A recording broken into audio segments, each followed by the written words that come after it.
Welcome into the Betting Pros College Football Podcast. I'm your host, Scott Bogman, and today we're going to be going over my favorite bets and player props for Week 0 of the college football season. Before we do, let me tell you guys about BettingPros betting systems. They are designed to help you find winning trends and make smarter bets. Create and customize your own systems by sport, bet type, time frame, and more to find the most profitable betting opportunities. Follow systems to track profitability and to tail upcoming bets. Our systems track profitability for bets across MLB, NFL, college football, and the NBA. Download and use the Betting Pros app today to find profitable betting systems now. All right, so let's start with the Florida State versus Georgia Tech game. And I'm going to take the over 55.5. It is creeping up as the week goes on slowly, but I know when we look at this game, FSU, specifically on offense, did lose a lot, right? Leading rusher, leading receiver, quarterback, so many things. But this is still an incredibly strong team with an offensive roster strength of 12. Georgia Tech is 68th. So on defense, I do think that this is still a mismatch, even though this is a lot of new players for Florida State. A lot of continuity issues could happen here. That's your worry, especially in a weird game going to Ireland, right? But I think that, FSU has I remember reading an article, FSU has a lot of players or a lot of people on the staff that have done this international travel before. So they kind of know what to expect. They can help prepare the players for it. And for Georgia Tech, they bring back so much on offense. And for as much as Florida State lost on offense, they lost the same amount on defense as well. So I think with Georgia Tech returning 7 starters in the skill position guys, the starting quarterback Haynes King, the leading rusher Jamal Hines, the top 2 wide receivers in Eric Singleton Jr. and Malik Rutherford, I think FSU's mismatch from their offense, even albeit with potential continuity issues, right?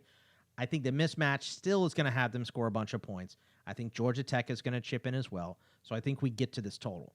The weirdness of this game being in Ireland, it makes, because I think this is maybe FSU in a walk, and I'm not a big FSU fan for this year. In the last show, I picked them to go under on their win total, but this one is, it's weird that it's in Ireland with the travel, but I think both these teams are going to be fine. I think we're going to go over. There were a little bit of weather concerns, and really, when you get to weather concerns for football, it's the wind, right? Extreme temperatures really affect stuff, but rain, even heavy rain, isn't as bad as heavy wind, because heavy wind affects the passes and everything, kicks, all of that. So the heavy rain, you're going to have some slip plays, maybe some sloppy plays, but most plays are going to stay the same. So when it came down to it, it doesn't seem like we're going to have bad weather in this game. It's going to be maybe rainy before the game, and then in the game, maybe we get a little bit of wind, but the gusts were like 10 to 20 miles per hour. But in terms of affecting a football game, that's really not much. So I think we're going to be okay with that, and I think we're going to go over this 55.5, just because I think both of these offenses are going to be scoring. A couple props in this game. I have 2 for this one. DJ Uiagalelei, anytime touchdown, plus 105. He had 6 rushing touchdowns last season. He has 21 over his collegiate career. He's a big kid. He's built like a linebacker, so I think that he is definitely going to be able to get in the end zone. It's plus 105. The other prop that I have, Eric Singleton over 55.5 receiving yards. It's minus 114 on FanDuel. He led Georgia Tech in targets last season, Eric Singleton Jr., and in the games where Georgia Tech lost, he actually averaged more receptions and yards.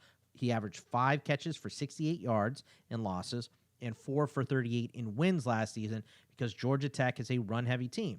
But FSU is a giant favorite in this game by over 10 points, and I think that we may get a blowout. It's a possibility, and Georgia Tech is going to have to pass the ball to keep up and score point for point with Florida State. So I think Eric Singleton is going to be the leading target for the Yellow Jackets in this game, and I think he's going to go over this fairly easy. So let's go over to SMU at Nevada, and this one is a massive mismatch. SMU minus 24. I know the majority of the tickets are on Nevada right now. I just can't do it. Nevada, I don't know if they'll score in this game. There is so much coming back. And listen, the SMU offense is better than the defense, but the defense is so good, and it's such a mismatch for Nevada in this game. Nevada averaged 17.7 points per game last season, and they averaged giving up 33.4. So you're starting out at 16 points, and then you're against a potential top 10 team here in SMU. I think they get wiped out. I think it's going to be really bad. And there were 4 blowouts for SMU last season, and they were huge. I mean, these games were massive. Against Prairie View A&M was like 60-something to nothing, and then over 30-point victories at Temple, Tulsa, and versus Navy. So I think this is going to be similar to those games. SMU is returning 8 starters on offense, including Preston Stone, the quarterback. They have a massive advantage against a team like Nevada that looks to get better. Jeff Choate is coming in here, and maybe he turns this team around, right? But I don't think it's going to be right out the gate against a team like SMU.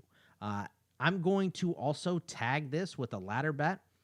SMU minus 6.5 in the first quarter is minus 142. Their first quarter total is 12.5, and that's minus 118. SMU is minus 14 and a half at halftime. That is even money at plus 100. And their SMU, their first half total is 29.5. So if we're taking the over on all of these, that's the plan. And in the 4 blowouts that I mentioned last year, the leads at halftime were massive. It was 14-zip after the first quarter against Prairie View A&M and 42-zip at halftime. Or that's an FCS team. All right. At Temple, 14-zip after the first, 24-zip at halftime. Versus Tulsa, 28-3 after the first, 52-3 at halftime. And then against Navy, 28-7 after the first quarter, 52-14 at halftime. So what SMU has shown us in the past is that in these blowouts, they put up big points first and kind of let off the gas a little bit in the second half. So, maybe a live bet of the under on their total in the second half could be good as well. So keep that in mind as you're watching this game this weekend.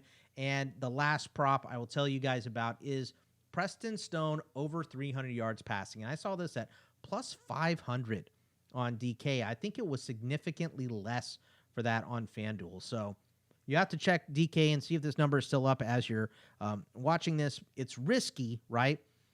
He only hit this total 4 times last season, Preston Stone. But guess what? Those 4 games were in the 4 blowouts. This game, I believe, is going to be a massive blowout. I see it as more of like a 30-point win for SMU. And he hit this total against Prairie View A&M, at Temple, Tulsa, and Navy, the 4 games that we talked about. So if this game plays like that, I think there are some nice trends that we see from SMU in terms of putting up points in the first half, their quarterback, and Nevada just looks to be ragdolled. I'll say that Montana State versus New Mexico, the reason I'm not messing with that game, I think the line got too much. I think New Mexico could be better than we're giving them credit for against an FCS team. So I just don't really want to mess with it. And then Delaware State and Hawaii. I mean, it just seems ripe for Hawaii to murder Delaware State. One of the worst in the FBS versus one of the worst in the FCS, right? So we have that. Delaware State missed their flight initially to get out to Hawaii with all that travel.